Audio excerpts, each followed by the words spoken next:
Good morning. I am Dr. Carlo Magno Leandrino, an adult neurologist, and I will be discussing the first part of our CNS infection lectures, acute bacterial meningitis.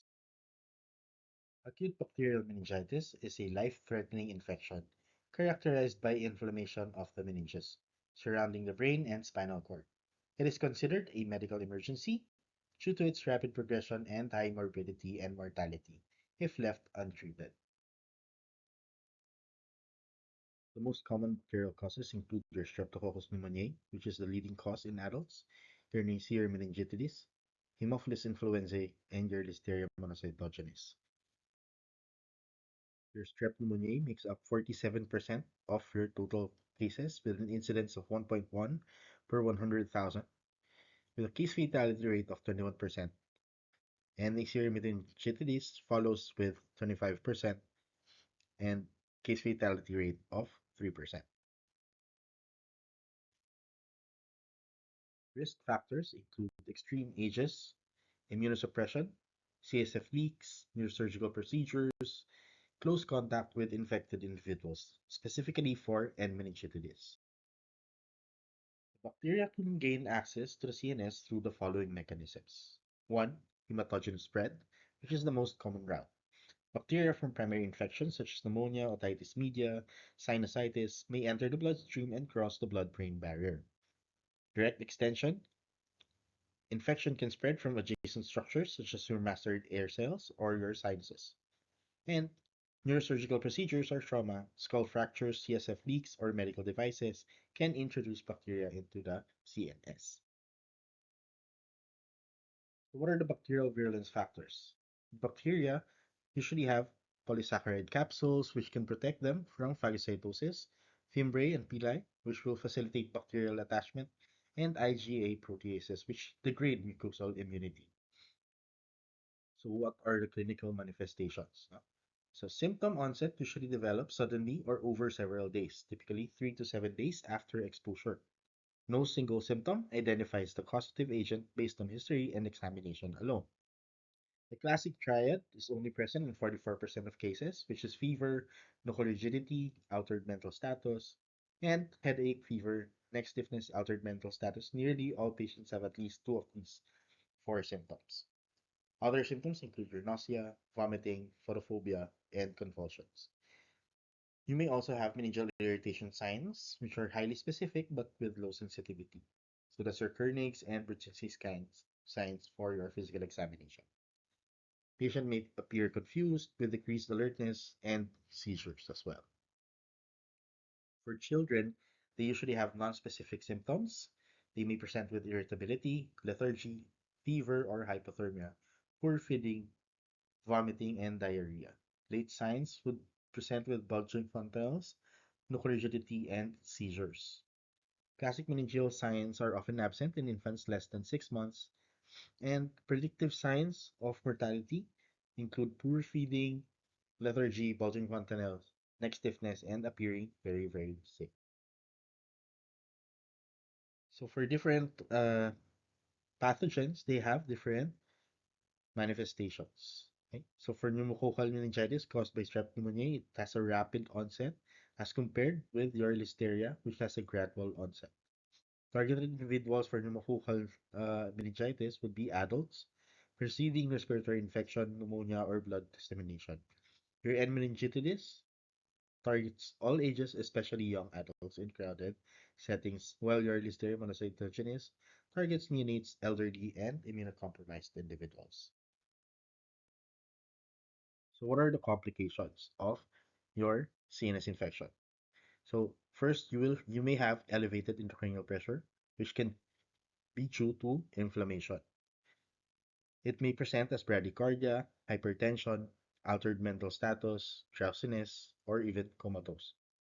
Cranial nerve 3 palsy can also be identified, abnormal ocular movement, respiration, and decerebrate posture. Papilledema is usually unreliable as it develops late in the course of the disease. Another complication would be your seizures. It occurs approximately 30 to 40% of in children and adults with acute bacterial meningitis. It indicates severe inflammation, increased intracranial pressure, or cortical involvement. and may require urgent intervention to prevent permanent neurologic damage. Other complications may include cerebral infarctions due to vasculitis, permanent hearing loss, septic shock, and multi-organ failure. How do we diagnose and differentiate meningitis? No? Meningitis is the inflammation of your meninges, and then encephalitis is the inflammation of the brain itself. So meningitis will present with fever, neck stiffness, and headache, the classic triad, while encephalitis will present with altered consciousness, confusion, and seizures. Laboratory and imaging studies are needed for definitive differentiation, and other infections and non-infectious conditions such as rapid subarachnoid hemorrhage, stroke, and autoimmune disorders can mimic meningitis. So first, we can do also lumbar puncture or CSF analysis, but we have to remember that there are contraindications to doing lumbar puncture. Of course, you have raised intracranial pressure, brain herniation risk, hemodynamic instability, bleeding disorders, and infections at the puncture sites. All of those are relative contraindications, except for infections, which is an absolute contraindication. So the use of CSF profile of a bacterial meningitis patient will have a WBC count for around 500 to 5,000 cells, often more than 10,000, with 95% polymorphonuclear cells, glucose of less than 40, protein of 100 to 500, and appearance to be cloudy, turbid, or xanthochromic. Gram stain is positive in 75% of bacterial meningitis case, and it is sensitive to S. pneumoniae up to 90%, H. influenzae up to 86%, and N. meningitis at 75%. Culture remains the gold standard, but prior antibiotic use may reduce positivity. Other tests include your rapid diagnostic test, agglutination test for bacterial polysaccharides, exist but offer no advantage over grams. Other tests also include your CRP in CSF with levels of more than 100 micrograms per ml, which may help differentiate bacterial from viral meningitis. Real-time PCR, which is highly sensitive, can detect and quantify bacterial and viral pathogens in CSF, although it is very expensive and not widely available in most hospital labs. We can also do imaging studies. Although there's limited role in diagnosis, CT and MRI is primarily used to rule out mass lesions and raised intracranial pressure before lumbar puncture. So the main use in complications is to detect cerebral infarction, vasculitis, abscess, or hydrocephalus. It can identify subdural effusion or empyema. It can identify also cortical infarction and cerebritis. So for cerebritis, MRI is more sensitive, and in the first 4 days, you can identify parenchymal swelling already with necrosis and inflammatory cells. And in the late stage, you can see more vascular proliferation and already abscess formation. So the empirical therapy guidelines include coverage for group B streptococci, E. coli, and Listeria for neonates. For infants, children, and adults, you have coverage for S. pneumoniae and meningitis, H. influenzae, and the main therapy includes your ceftriaxone, cefotaxime, plus your vancomycin. And for older adults, the go-to is still your ampicillin to cover for L monocytogenes.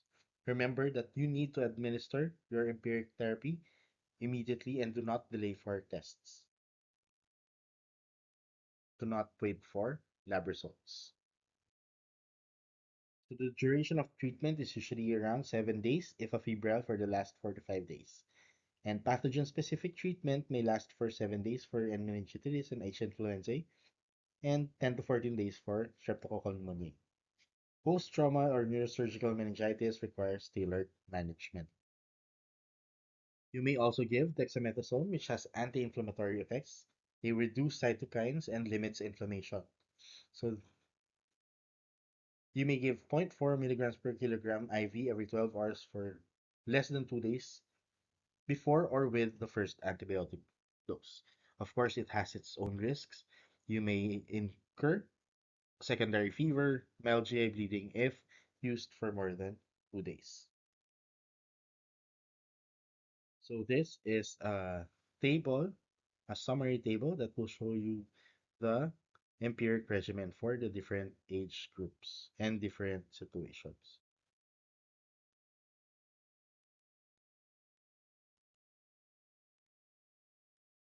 Of course, supportive treatment will include ICP management. You may elevate the head, give mannitol, hyperventilation if needed. Seizure control medicines such as IV benzodiazepines, phenytoin, and your other anti-epileptic drugs. And of course, IV fluids and electrolyte correction. So how do we manage elevated ICP? By positioning the head of the bed elevated to 30 degrees to improve venous drainage. Ventilation may also improve your elevated ICP, and osmotic therapy such as mannitol, hypertonic saline to maintain serum osmolality between 315 to 320 milliosmoles per liter. Adjunctive therapies, again, dexamethasone may be helpful, and barbiturates may be used to for refractory ICP elevation. It can reduce cerebral metabolic demand and increase intracranial pressure. But of course, giving barbiturates will require EEG monitoring for burst suppression, and you have your side effects of cardiac depression, hypotension, which will need hemodynamic monitoring. Remember, management should be rapid and definitive to prevent further neurologic damage. So these are the empiric therapy for management of seizures in bacterial meningitis. So first line, you have your benzodiazepines. Second line, you have your phenytoin. And for third line, you have your phenobarbital. For refractory seizures, you may already use general anesthesia. So again, monitoring and supportive care. For ICP monitoring, treat if ICP is more than 20 millimeters mercury. And some studies, it suggests to treat more than 15 millimeters mercury. Hemodynamic monitoring, again, if you are giving phenobarbital, and EEG monitoring for seizure monitoring.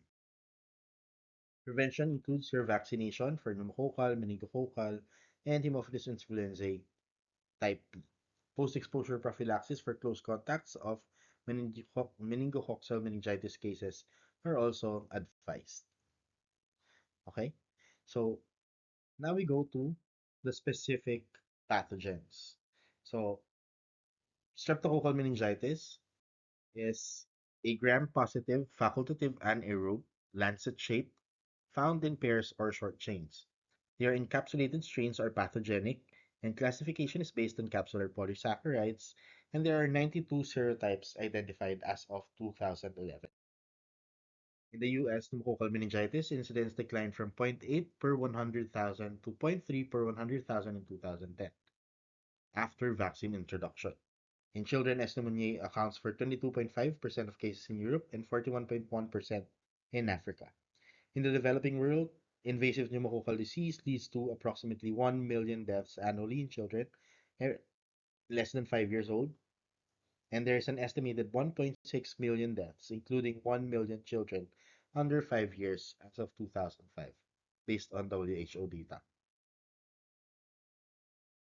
So there are a lot of different streptococcal strains. You have your strep pneumoniae, your group B strep, strep viridans, and group A streptococcus. So strep pneumoniae is the most common, while group B is common in your neonates. So the pathophysiology of streptococcal meningitis. Meningitis develops when the bacteria enters the bloodstream and across the blood-brain barrier, or through direct contact with the meninges via the skin or nasal cavity. So first you have the colonization of your nasopharynx, evading the immune system and eventually invading the bloodstream during your invasive pneumococcal disease. Once in the bloodstream, S. pneumoniae triggers the activation of the complement and coagulation systems, leading to a massive inflammatory response.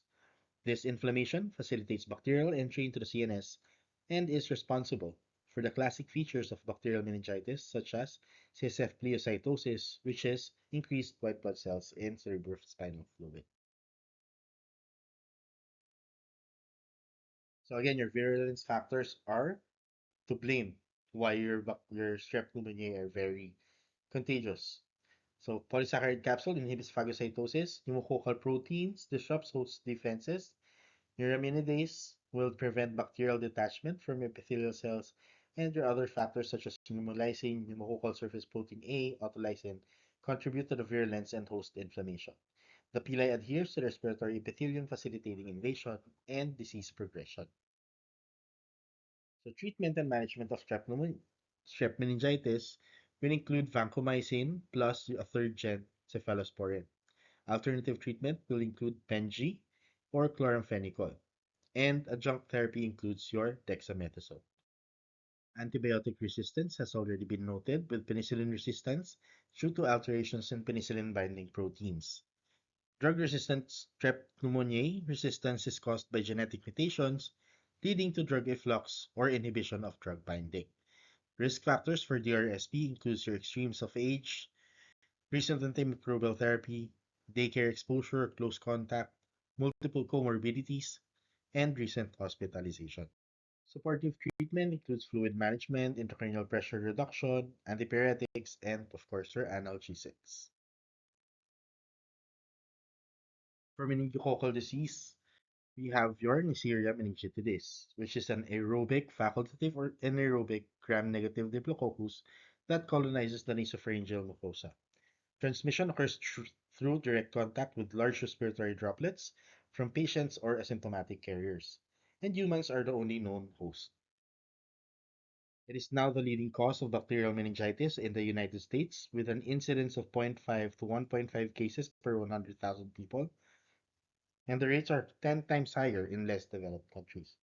The highest incidence is in the meningitis belt of your sub-Saharan Africa. Highest disease rates occur in infants less than 1 year and adolescents 16 to 21 years, but infection can affect all age groups, including the elderly.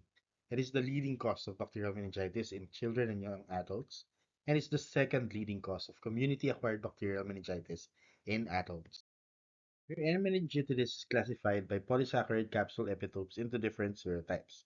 There are approximately 12 serotypes, but only A, B, C, W, X, and Y cause the most infections. Africa is riddled with serotype A, C, X, and US, Europe, Canada are riddled with your serotype B, C, and Y. Uh, in Africa is the major cause of meningococcal disease, and in US, Europe, Canada, serotype B is one of the most common serotypes in these regions.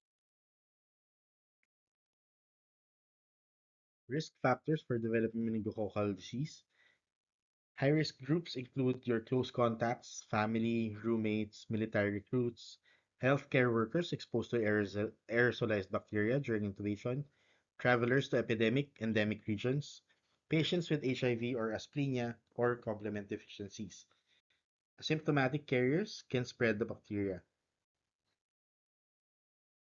The incubation for this disease is around 1 to 14 days, and it uses virulence factors to invade cells and evade the immune system. Bloodstream invasion is the primary route, but it can also cross the cribriform plate of the ethmoid bone. It triggers a strong immune response, leading to endothelial damage and capillary leakage, tissue necrosis, and organ failure. Of course, you can also have your meningococcal sepsis. So clinical manifestation is variable and nonspecific in the early presentation, and meningitis infection can initially appear benign, making the diagnosis difficult. Early symptoms is similar to viral infections with sudden fever, headache, nausea, vomiting, severe muscle pain, sore throat, rash, upper respiratory system symptoms. Rapid progression can lead to death within hours, highlighting the importance of early detection. The classic meningitis symptoms appear as later stage symptoms: neck stiffness, photophobia, petechiae, hemorrhagic rash, altered mental status, shock, purpura fulminans, and disseminated intravascular coagulation. The triad is rare, only seen in 44% of cases, and the presence of at least two of four symptoms identifies 95% of your cases. Physical exam findings may show hypotension, tachycardia, which are early signs of sepsis. Early rash shows as small lesions And when the rash progresses, it may present as petechiae, purpura, ecchymosis, and may indicate thrombocytopenia, purpura fulminans, or DIC. Kernicks and Burgess signs have low sensitivity at 55.5% and 53.3% respectively, and making them unreliable for diagnosis. This is an example of your meningococcal rash. It begins as small petechiae, and uh, the severe picture is your purpura fulminans. This is not yet the most severe version of your purpura fulminans. They are cutaneous hemorrhage and necrosis due to vascular thrombosis, and the skin changes from petechiae to ecchymosis to painful necrotic areas to bullae and then vesicles. Severe cases may require limb amputation. So early recognition and treatment is critical. Immediate antibiotic therapy should be started. Isolation and contact precautions, ICU management for severe cases, management of coagulopathies, and identifying and treating exposed individuals. So this is the empiric antibiotic therapy for your meningococcal infection. So first line, you have your cephalosporins, your ceftriaxone or cefotaxime. Penicillin susceptible cases may be given Peng, beta-lactam. Allergy patients will be given chloramphenicol. And dexamethasone use is recommended only for pneumococcal meningitis.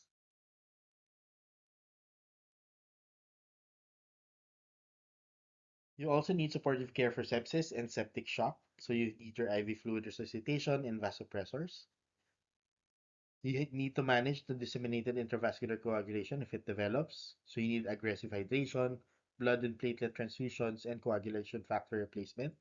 And protein C is a controversial treatment for DIC. For Haemophilus influenzae, they are small, pleomorphic, gram-negative Coccobacillus that can be aerobic or facultatively anaerobic. It is classified into 6 serotypes, A to F, based on capsular polysaccharides. Asian influenza type B is the most virulent, responsible for 95% of invasive disease in children and more than 50% in adults. Vaccination has greatly influenced or impacted your Haemophilus influenzae. Before vaccination, Hib was the most common cause of bacterial meningitis in children less than 5 years. 1 in 200 developed the invasive Hib infections, and by 1995, after introduction of your vaccination, Hib meningitis cases decreased by 55%. Non-typeable H influenza or NTHI is now the most common cause of invasive disease across all age groups in the US. Risk factors include malignancy, chronic renal disease, sickle cell disease, immunoglobulin deficiencies, HIV infection, and cystic fibrosis. Treatment includes empiric IV antibiotics for 1 week, ceftriaxone, ceftazidime, cefotaxime, ampicillin, sulbactam, fluoroquinolones, or azithromycin. Avoid ampicillin, cefuroxime, and chloramphenicol. Dexamethasone may also be given 0.6 milligrams per kilogram per day for 4 days. And of course, supportive therapy to manage shock, SIADH, seizures, and abscesses. For Listeria monocytogenes, they are facultative anaerobic intracellular gram-positive bacillus. It is a significant cause of neonatal meningitis in the US. Transmission is fecal-oral, which is the primary mode for humans, and neonatal transmission occurs during birth from asymptomatic mothers colonized in the genital or gastrointestinal tract. Main reservoirs may include domestic wild animals, and human carriers. About 1% of asymptomatic adults can carry the L monocytogenes in their stool. Healthy adults rarely become ill unless exposed to a high bacterial load. So the most affected groups would be your immunocompromised individuals, chronic illness patients, and older adults more than 60 years old. So they will present with fever, headache, altered mental status, and vocal rigidity. Seizures, focal neurologic deficits, cranial nerve palsies, which is more common in listeria meningitis than in any other bacterial meningitis. Gastrointestinal symptoms, including nausea, vomiting, diarrhea, may precede CNS involvement. Immunocompromised patients and neonates may have an atypical or subtle presentation.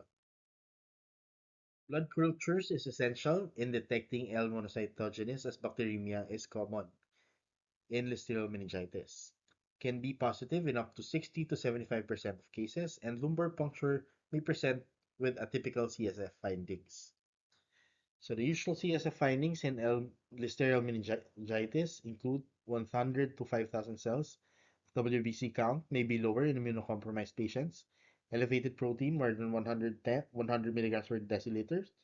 Low glucose, gram stain which is often negative, and CSF culture which confirms diagnosis but may take 48 to 72 hours to grow. So the rule of thumb is start your antibiotic therapy before you wait for the results of your CSF findings. Brain imaging is performed before lumbar puncture, again, to check if there are signs of increased intracranial pressure, focal deficits, or seizures. Findings may show cerebritis, brainstem involvement, or rhombencephalitis, which is more common in L. monocytogenes infections. So this is a non-enhanced CT showing a deep ganglionic area of low attenuation with mass effect, and an enhanced CT showing faint curvilinear enhancement around the periphery of the zone of low attenuation, as well as vague gyral enhancement shown by the arrow. Again, you may use PCR, which is more rapid and sensitive than culture, and can provide earlier diagnosis before culture results may become even available. Serology is rarely used. It has limited clinical value as antibodies may not be detectable during the acute infection. Your first line for treatment is IV ampicillin or penicillin G. An alternative is to give trimethoprim, sulfamethoxazole instead. And your L. monocytogenes is resistant to all cephalosporins. You may also cover for other infection with broad-spectrum antibiotics such as your ceftriaxone, gentamicin, and vancomycin. We have discussed the four more common causes of acute bacterial meningitis, and there are a lot of other microorganisms. You have other bacteria, which are your gram-negative bacteria, such as your E. coli, which is most common in neonates, Klebsiella, which is common in neonatal meningitis, Pseudomonas, which are opportunistic pathogens, Salmonella, which rarely cause bacterial meningitis, and your gram-positive bacteria includes your group B strep, which is the leading cause of neonatal meningitis, Strep pneumoniae, which is common cause of bacterial meningitis in adults, Staphylococcus aureus and epidermidis, which is associated with post-surgical infections, CSF shunts, and neurosurgery trauma, CSF devices.